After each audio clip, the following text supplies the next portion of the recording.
So we're just finishing how to think like a bodhisattva, and then we will start the 6 activities of a bodhisattva, if Geshe doesn't do too much fundraising. Okay, all right. When do I have to stop? In 15, we go to Q&A. You tricked me yesterday.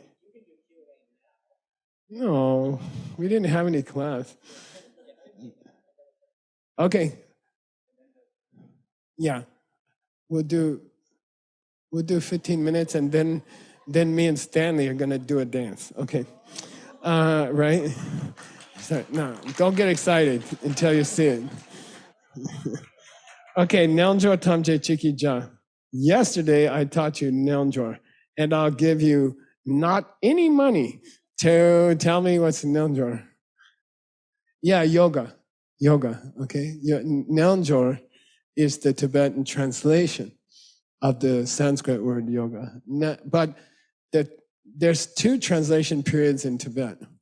There's the early period where they translate by meaning. And then there's a later period when they translate by word. So in the early translation period, they have strange words. Like nirvana is nyangen le depa. What's that? Passing beyond grief. Passing beyond grief. So there were creative translations in the early time. Then later they started to make just drier translation. Okay, so this is one of the early translations. Nelm Jor means accurate practice. What do you call it? Precision strike. We can call it precision strike. The Tibetan word for yoga is precision strike. You know, precision. You hit marma. You hit that killing point precisely, immediately. Okay, that's the word for yoga. It's very beautiful. Then he said, Neljo Tamje Chikija. You can do all the different kinds of yoga with one action. Okay. By the way, Kwani, you owe me in January, right? That we will continue the YSI 4-year program of the classics of yoga. We are teaching the classical literature of yoga, which is extremely difficult, extremely deep. In my 3-year retreat, I translated a lot of it and I memorized it. I made 12 courses. And we are going through those courses in YSI. And you should get into it. It's very beautiful courses. And we are inside of a book called Hatha Yoga Pradipika, which was written 500 years ago. It's the 2nd great book ever written on the yoga poses. What's the 1st great book? Lady Nuguma, okay. The Yoga Sutra doesn't teach asana. There's one line about asana, okay. So really it's Lady Nuguma, which we translated and we taught it, which is what we learned in the monastery. And then Hatha Yoga Pradipika, okay, how to do Hatha Yoga, which is Hatha Yoga, okay. So we're gonna start the 3rd chapter in January, okay. What's the appropriate idiom? I'm his idiom teacher. They promised me $20 per idiom when I teach them English idioms. They didn't pay me yet. I taught them thousands. Good. Be there or be square. It means it's probably the last time I'm going to teach Hatha Yoga Pradipika. And it's very deep and very beautiful about yoga and inner prana practices, and very, very deep. So if you don't come, you're a loser. Okay, yeah. And it's online, and you know, if you want, you can come. We have a little bit in person also, if you want to come to BOC. The restaurants are much better than Kyoto. There's only one. They only serve cinnamon rolls. Okay, that's my problem. Okay, Neljo Tamje Chiki Ja. you can do all your yoga practice with one thing. So come in January if you have time. It's 2 weeks, I think. 2-week course. 1 hour every day, something, or my class is an hour. We have many other classes. Okay. Naljo tamje chikija. She sokni dinyam se lemba pu gejo ne mambo mingu. If you understand lojong, you don't have to learn hundreds of practices. Okay. Mingu. Tamje dakshen nyamje semgi tendu dirte. You can just do one. Okay. If you understand lojong means special practice which opens your heart. Okay, it's called a heart opening practice, lojong, and it was invented about 1,000 years ago, and people used it since then. And that's what we're. And Seiji's book, which is the next book we're going to publish, is an excellent. It's one of the greatest presentations of lojong, and it's going to be available in 2-3 months, something like that. If the university doesn't give me too much work, okay? Dakshen Nyamje, okay? Dakshen Nyamje. People say exchange self and others, okay? It's not a great translation, okay? Dakshen Nyamje is really 2 practices, okay? 2 practices. Number 1 is to think about that every human being has equal right to happiness. Actually, every living being has equal right to happiness, okay? Everybody has equal right to happiness. Not one country has more right. Not one species has more right than the other species, you know. Animals have equal right to this earth. Human countries have equal right to happiness. Everyone has equal right to be a happy person. And fish, birds, everybody. We cannot ruin the home of the fish, the ocean, for the humans. That's not fair. We all share the same world. We all a living being. So everyone should have equal right to happiness. That's called nyam. Okay, nyam means equal right. So this meditation, lojong, it has 2 steps. Number 1, nyam. You know, we all have equal right. We all have equal right. Animals, people, equal right. Birds, fish, dogs, snakes, rattlesnakes, equal right. Okay, and human beings, countries, each race, each religion has equal right to happiness. Okay, that's called nyam. And J means, do you believe in equal rights so deeply that you will give your right away to another person? Are you really believe in equal right? Do you really believe in equal rights? Okay, your country has more money, or your country has more land, or your country has more oil. You know, do you understand equal right enough to share everything you have? To make equal, to create equal, okay? If you're below equal, you support this idea, right? If your income is very low, you support the rich countries should help the poor countries, right? But if you're in the rich country, do you believe in equal rights enough to share what you have without government asking you, without revolution, without suffering people? Do you have the strength to put your money where your mouth is? Okay. Oh, I support equal right. Okay, so give half your income away to the people who are having war right now. Okay, and I'm very proud in Sedona.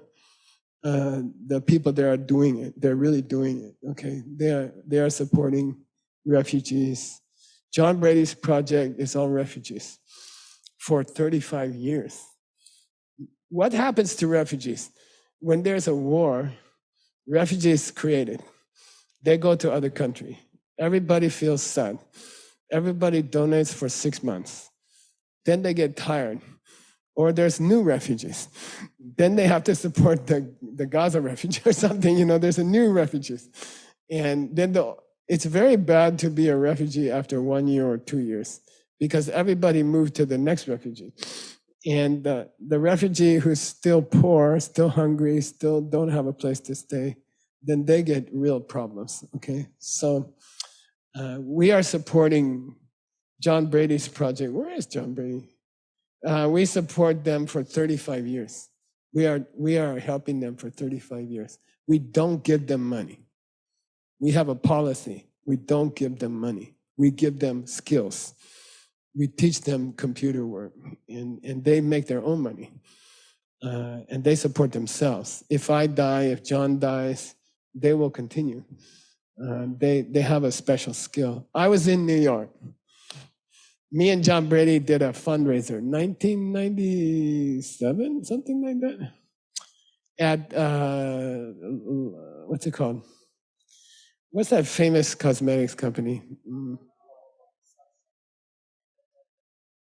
But it's Bubble and Bubble, but they were sold to Estee Lauder, yeah. So anyway, we want to do a fundraiser for John Brady's project in New York City around 1997 or something. And we know the guy who's big fat cat in Estee Lauder, the Bumble and Bumble division. And he has a theater in his company in Manhattan, which is very expensive. And we said, can we borrow the theater for fundraiser? And he said, yes. So me and John Brady went there. We taught the King of the Dharma book. And we tried to get funds for the refugee input project. And we had to go the day before and decorate the place and get the refreshments ready. And we worked very late. And then whenever I go to New York, I stay at John's apartment, which he sold. He had one of the most expensive apartments in Manhattan. At the penthouse of Central Park. This is like a little bit lower than Tushita Paradise. It's, I don't know what's the value. He was a real fat cat executive, and he had one of the most expensive apartments in New York. By the way, later he sold it and gave all the money to the input project, okay, to save the books. Yeah.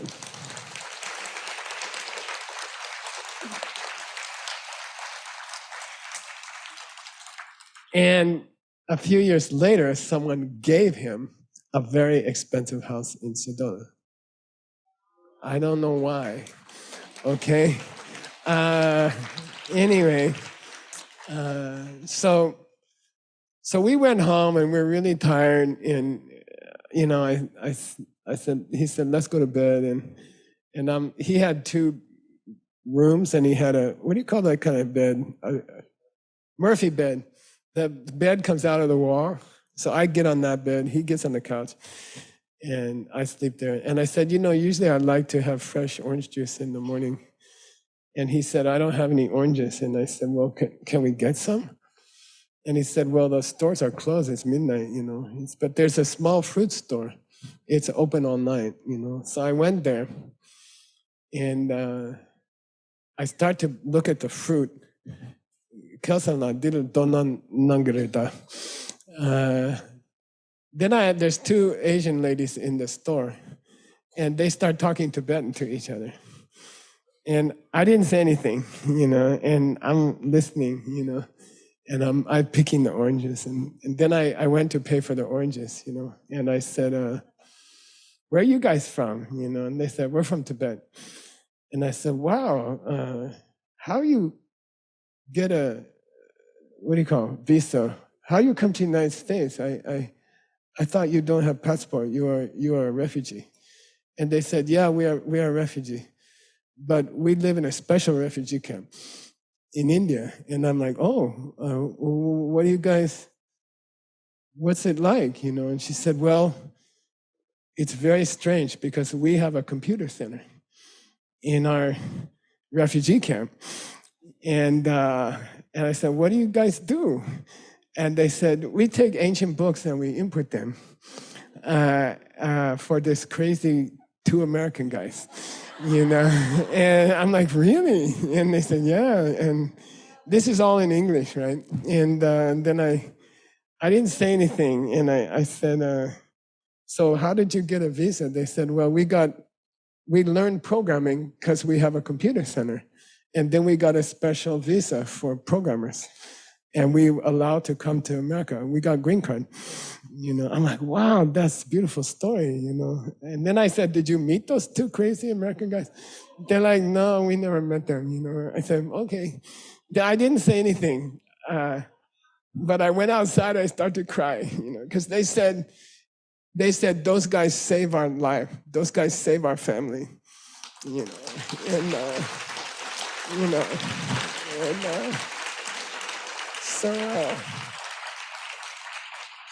so I went outside, I'm crying, he's crying, we're like, wow, give me 5, chichang. What do you call it in Mexico? Chocolate. Yeah. So we give high five. And then we walk home and I said, John, get those guys to come tomorrow. We can raise a lot of money.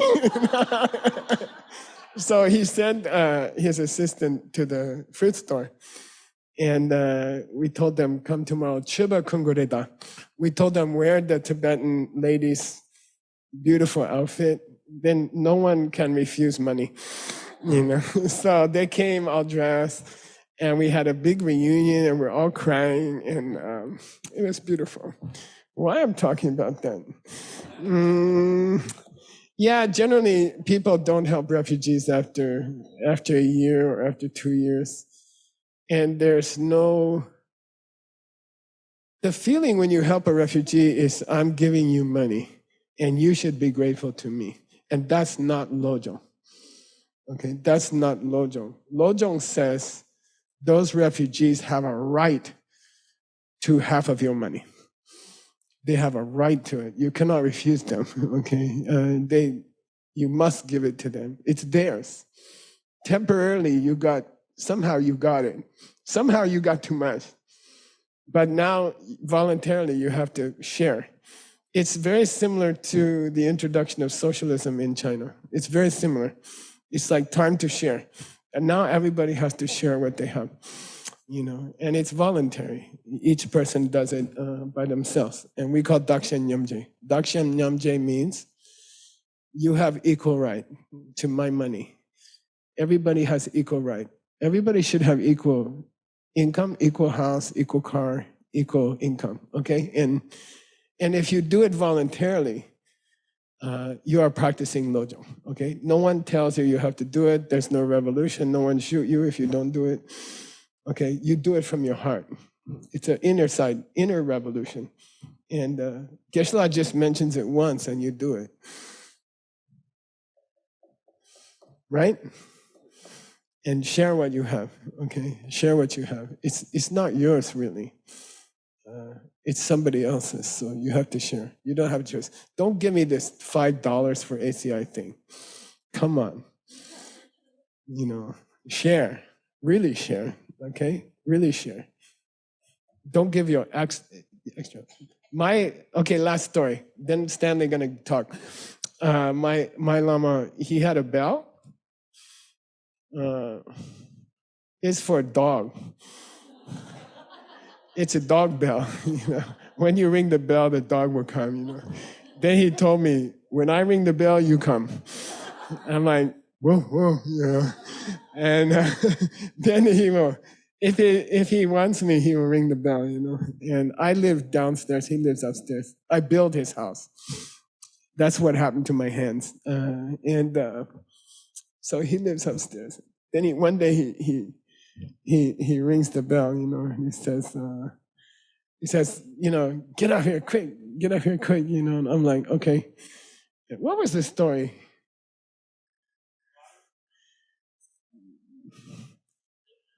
No, it's something else. Huh? Never mind. I'll tell you later. Huh? No, but why he ring the bell? So he will ring the bell when he wants me. Huh? You know all the stories. Come on, huh? That's it.